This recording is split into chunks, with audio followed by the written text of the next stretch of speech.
насам е добре. Всякъде свети от четири места. Така, добре, да смисъл не знам как в момента трябва да се откарича, но... Така е добре, да. Добре, госпожо Васила, обяснявам вас е така. Да, така. До мен е дамата на естрадна, не само естрадна, защото тя има всякакви песни в нейният репертуар.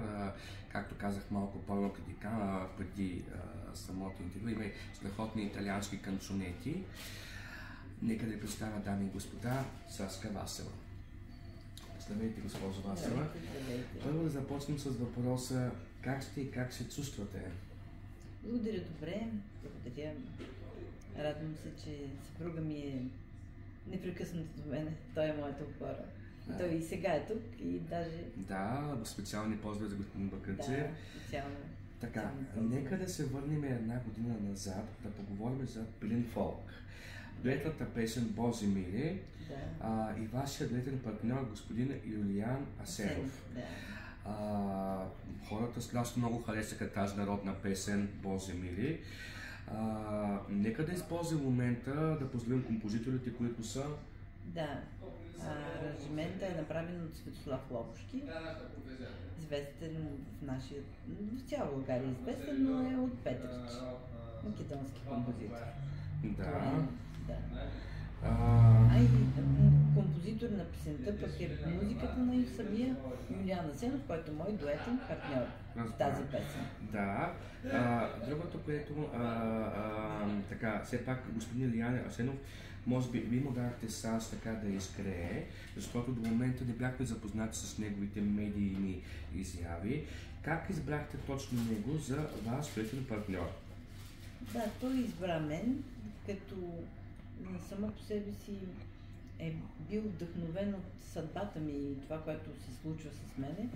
И в един манастир, когато е бил, свише му идва музиката и текста на песента Божи мили. Защото в песента се пее Боже мили, плаче ми душата, с теб преминах огън и вода, защото наистина е така. Аз преминах само с него, през огън и вода. Само вие си знаете през какво сте преминали. Да. Така е. Същата година, през 2023 година, госпожа Васила представи още една песен, която е от нейният репертуар. Тя се казва "Зелените очи". Това беше 22-а година. 22-а година, да. Веднага моя грешка. След болницата. Госпожо Васила, защо решихте точно тази песен? Защо решихте точно тази песен да представите? Свързано ли е точно с повода, който имахте лично, или просто защото ви хареса тази песен да изпеете? Исках да бъде тежка македонска песен и тази отговаряше на описанието тежка македонска песен, защото съдбата ми беше достатъчно драматична и не вървеше да пея някакви весели, подскачащи песнички. Трябваше да бъде нещо много така драматично и с съдържание и с музика. Изпяващите много песни за пари, като например "Левовете в марки", и Ваня, в която Сигурито леко се пита дали личният герой има ли пари и няма ли. За вас, лично във вашия живот, най-важното нещо ли са парите, или просто смисъл искате да осмеете тези новоизлезли бизнесмени, които де-факто парадират с пари, всъщност не са толкова, колкото се хвалят и разполагат? Не, това е по-скоро, тези песни са отражение на действителността. Такава беше действителността. Имаше инфлация, имаше и любов. На здраве, господин Бакърчев, и вие пийте, и вие да ви сипате. Благодаря, на здраве. Имаше инфлация, имаше любов, имаше пари, но между тези отношения имаше и много любов. Така че по-скоро беше огледало, песните ми бяха огледало на действителността, както и на много мои колеги от ретрото, както сега ги наричат. Всички те пееха такива песни, които отразяваха директно менталитета на българите, всичко, което се случва в техния бит. Има една песен, която се казва "Уволнение", да. в която участие взима господин Слави Трифонов. Когато вие представите тази песен от предаването му, която оказа се предава на такава телевизия, няма да я казвам за коя, защото не са ни наши спонсори. Той тогава имаше много изненадващо изразение, все едно, че се изненадва от това, че беше ли един трик това или по-скоро... Това е игра на сценаристи, на екипа. Игра, която, разбира се, забавляваше публиката. Беше забавно. Вип-денс. Вип-денс. Така. Не съм добра танцорка, няма какво да коментирам това. Не, глупости, напротив. Сега, не съм. човек е човешко съществуване, той е възможно да греши, да прави грешки, нали, Имам нужда да кажа, извинявайте, госпожо Нешка Робева. Не беше правилно моето стихотворение. Не мога да... Сега всички знаем, че госпожа Нешка Робева доста остър език. Господин Бакърджиев може да го потвърди, сигурно ли да го каже. Доста сеговита беше тази поема. Беше саркастична, а тя не заслужава това. Просто бях прекалено остра. Прекалено... така... Показах острия така... една част от характера си, която е доста... назъбена. Може да се тогава такова настроение. Не знам, бях огорчена и така реагирах емоционално, но тя не заслужаваше това. И искам да, ако ми е грях, искам да го изчистя този грях. Ето, ако не гледа госпожа Робева, аз също и се извинявам. Човек някога греши, не е безгрешен. Понякога греши всеки. Така, преминаваме към един по-приятен въпрос за вашите проекти с Алфредо Торес. Да, Алфредо, той е прекрасен. Той е уникален. Той е ангел. Носи южна кръв, танци, малко говоря му български, леко така. Прекрасен човек. Разкажете за вашите проекти с него, нещо бъдеще предстои ли? Нямам никакви проекти с него. Разбира се, това не значи, че няма да направиме, но нямаме нищо така измислено за момента. Но той е един прекрасен човек, поне доколкото общувах с него в Big Brother, когато бях гост, не гост, ами участник. Тогава Алфредо ми показа една толкова нежна, лирична душевност. Така се чувстваше на всеки един, който бе нападнат от другите съквартиранти.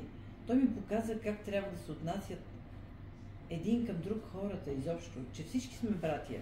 Всички сме братия и сестри. Ние сме създадени от един единствен създател.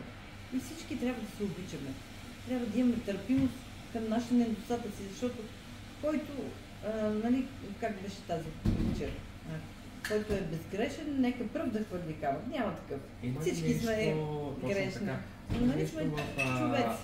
В нашия живот, където никога не бихте простила. Да не простя нещо. Няма такова нещо. След като Бог ми е простил, и аз прощавам на всичко и на всички.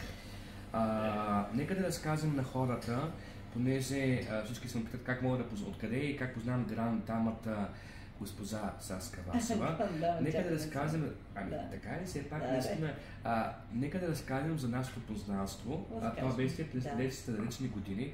Тогава, дами и господа, нали, аудиторията, която гледа, уважаемата госпожа Васева имаше лек скандал с двете си партньор Марио Текстил, който не знам къде се изгуби. Тя ще каже. Сега се спомняш ли си за този скандал? Да, се за часове по телефона. И всъщност Веско ни издобри, някакси по интернет ни издобри. Той умее да балансира, да бъде... как се нарича тази дума? Може да ми помогне. Помогнете на оператора. Уравновесява. Не, на който издобрява хората или посредник. Миротворец? Да, миротворец, но не точно е думата. Да, ще пия. И ти ви. Как се казва думата? Има най-различни. Коя ти харесва най-много? Като човек, който отива и преговаря... Умиротворител? Не, това е думата, не мога да се сетя. Парламентьор? Парламентьор от този род, но пак не е това. Добре. Нека да казвам към днешна дата, че господин Мартинов се занимава с доста благотворителна дейност. Той организира всяка неделя, ако не се лъжа, ако греша, благотворителен обяд. помага на бедните хора. Да, радвам се, искам да използвам окото на камерата, да кажа, че в България малко закоравяло общество и така малко комплекси избива. Господин Мартинов, искам да кажа, че не се притеснява за неговата сексуална ориентация. Казвам го в контекст на тези хора, които казват: вие, нали, хората, които се развалихте България. Господин Мартинов показва точно това, че примерно човек може да е с различна сексуална ориентация, но за сметка на това е човек. Така че, дали пак думата, че душата е най-важното нещо. Както се казва в песента пак на моята ретро колежка Тони Дачева, всички сме хора на този свят. Няма значение и от принадлежност, и от богатство. Всички сме равни пред Бога. Имаш една друга твоя колежка, която се казва Луна, като заговорихме за други песни. Тя има голяма амбиция да стане президент. Не е случайно има песен, която се казва Луна президент. Ти лично имаш някакви амбиции към политиката? Да, това си е нейният път, разбира се, няма смисъл да го коментирам. Аз лично смятам, че шоу-бизнеса и политиката не бива да се смесват. Ти лично имаш някакви амбиции към политиката? Искаш ли да станеш президент? Президент? Не бих... Защото, казвам го за друго, ще направя една малка отметка. Ванка, аз силно вярвам в Ванка, всички останали, които не са, не ги вярвам. Какво е казала Ванка? Ванка е казала, че недавно некъсно ще направлява руса жена, като може би, защо не госпожа Саска Васова да не управлява? Така че, защо не? Защо ви да не стъпва на новия президент на България? Ако се съгласи моя мъж да ми бъде личен съветник, защото много разчитам на него, всичко бих направила. Всякаква авантюра бих предприяла. Аз също бих кандидатствал да бъда ваш съветник. Никога не бих го подвел.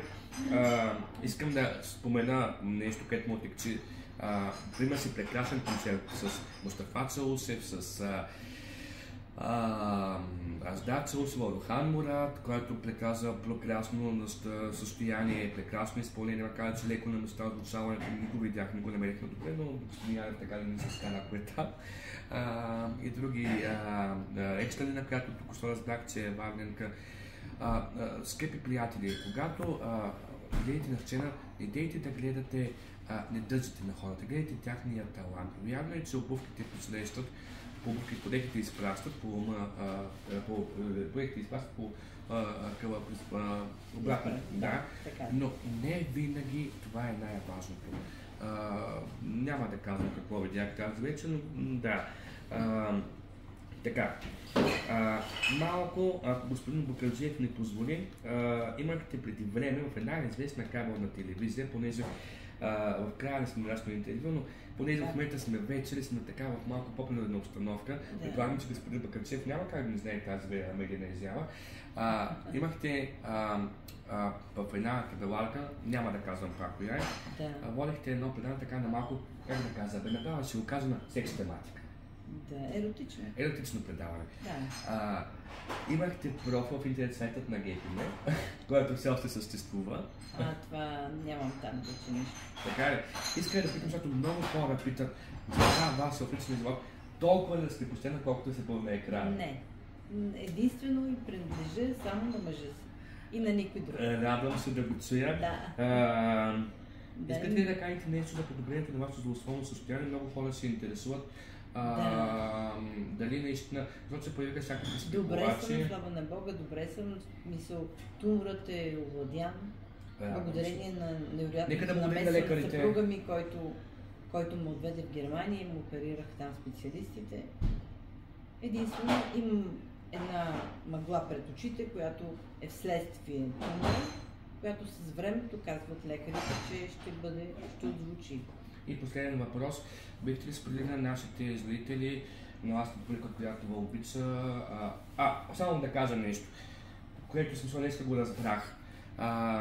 Аз също много съм разочарован, защото принципно първо, че го направих анонимно, защото съм на мнение, че когато се направи добро, да не го хвали в морето и то се върне. Уважаеми зрители, днес разбрах нещо, което така малко ме попари като гореща вода. а именно, че банковата сметка на госпожа Васова, която била за нейното здравословно състояние, е била фалшива. По факто всички, които сте направили дарение, като мен, без значение каква сума, дали който колкото има от сърце, както се казва, е било фалшиво. Госпожо Васова, каква е тази употреба? Ами някой си беше направил Фейсбук мой и беше публикувал някаква банкова сметка. Предполагам, негова банкова сметка е била.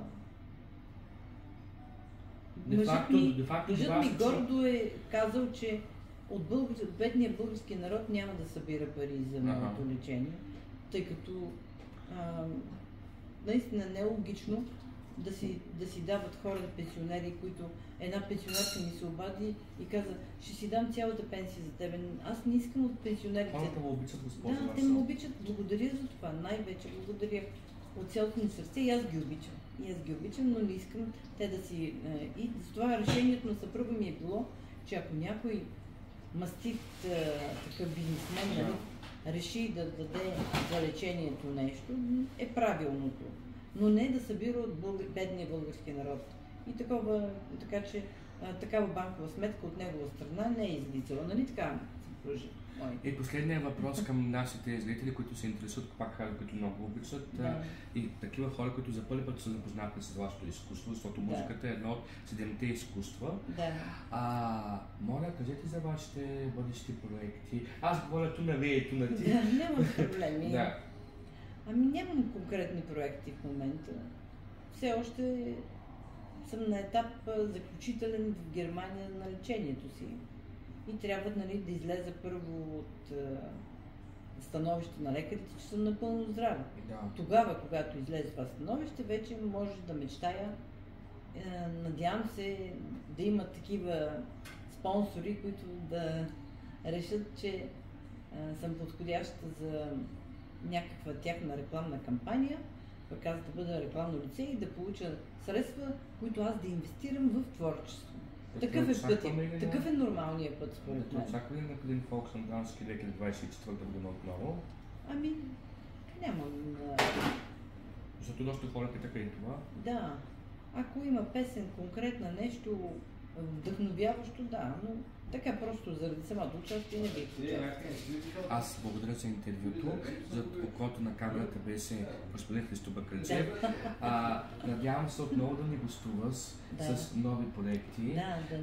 Хубавото при мен е, че не използвам не съм социален медий, но аз не при мен цензура няма. И човек може да каже това, което иска, което му чизи. Много ти благодаря за интервюто. Много ти имате целуна. Още веднъж, може ли? Може ли да търпаш много слепотна за нас и да спознава само най-добро? Благодаря. За всички и аз това желая. За тези хейтери, които няма, хейтерите са си хейтери. Винаги има. Не ни пречат хейтери. Благодаря ви. От мен е Веселин Василев. Също чаках следващото включване с някой друг гост, който за момента сте го запазил в изненада. Благодаря ви още веднъж. Благодаря господин Бакърджев за интервюто. Довиждане.